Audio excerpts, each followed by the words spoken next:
Hello everyone, welcome to my channel. साथियों, जब हमें किसी चीज़ का अभिमान हो जाता है तो वह वस्तु हमारे किसी काम की नहीं रहती, बल्कि हम पर बोझ की तरह होती है और लाभ की जगह हानि पहुंचाती है। एक मुनीम की छोटी सी कहानी है। एक बार की बात है, एक बहुत साधारण सा व्यक्ति था। वह थोड़ा बहुत पढ़ा लिखा भी था। नौकरी की तलाश में मुंबई पहुंचा। बहुत प्रयास करने के बाद उसे सेठ जी के यहाँ झाड़ू लगाने का काम मिल गया। प्रतिदिन प्रातःकाल आता और लंबी चौड़ी दुकान में झाड़ू लगाता। दिन में कई बार सफाई करता और जब भी थोड़ा सा समय मिलता कोई न कोई किताब पढ़ता। कई बार कोई मुख्य बात अपनी डायरी में भी लिखता। उसका लेख बहुत साफ सुथरा था। एक दिन सेठ ने देखा तो बोले, अरे, तू तो लिखना भी बहुत अच्छा जानता है। वह बोला, जी, थोड़ा बहुत लिख लेता हूँ। उसकी सुंदर लिखावट को देखकर सेठ जी ने उसे चिट्ठियाँ लिखने का काम दे दिया। वह पूरी मेहनत से चिट्ठियाँ लिखने लगा। अगर चिट्ठियों में कोई हिसाब किताब की बात आती तो वह उसे भी बड़ी सुगमता से कर लेता। उसका चिट्ठियों के विषय को प्रस्तुत करने का ढंग भी बहुत अच्छा होता था। एक दिन सेठ जी ने उसका लिखा हुआ एक ऐसा ही पत्र देखा जिसमें उसने हिसाब किताब को बहुत समझा बुझा कर लिख रखा था।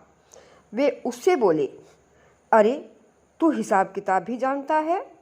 वह बोला, जी, थोड़ा बहुत जानता हूँ। अब सेठ जी ने उसे मुनीम बना दिया।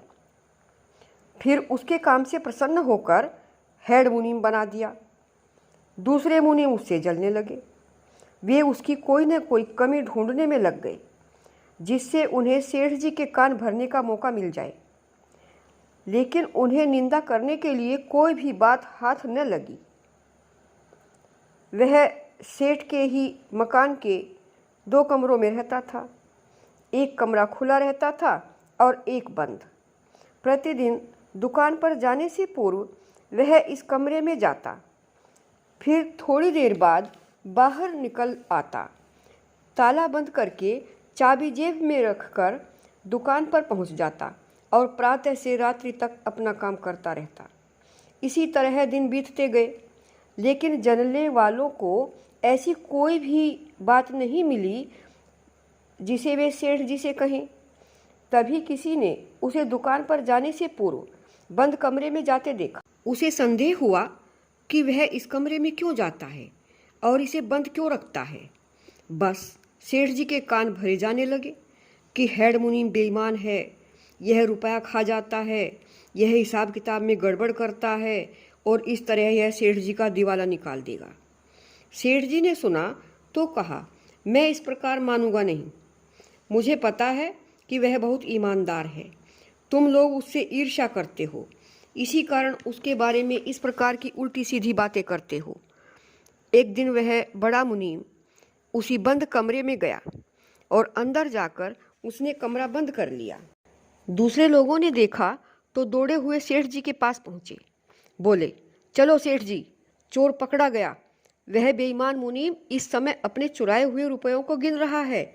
इस समय चलिए, वह रुपयों के साथ पकड़ा जाएगा। सेठ जी तेजी के साथ पहुंचे। देखा सचमुच कमरे का द्वार अंदर से बंद है। गरज कर बोले, कौन है अंदर? दरवाज़ा खोलो। बड़े मुनीम ने कहा, मैं हूँ महाराज।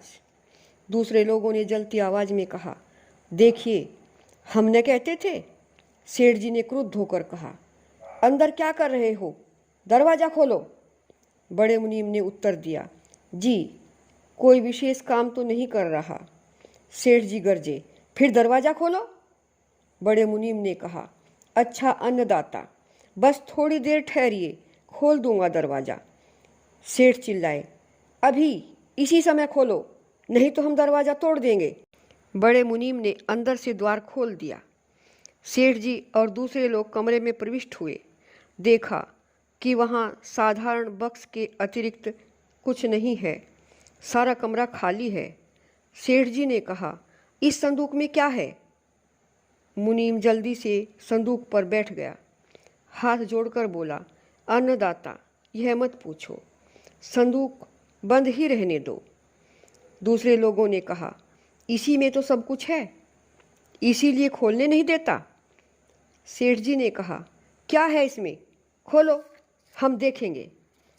मुनीम जी ने बैठे बैठे कहा, इसमें कुछ नहीं है महाराज, इसे न खुलवाइए, इसमें काम की कोई वस्तु नहीं है।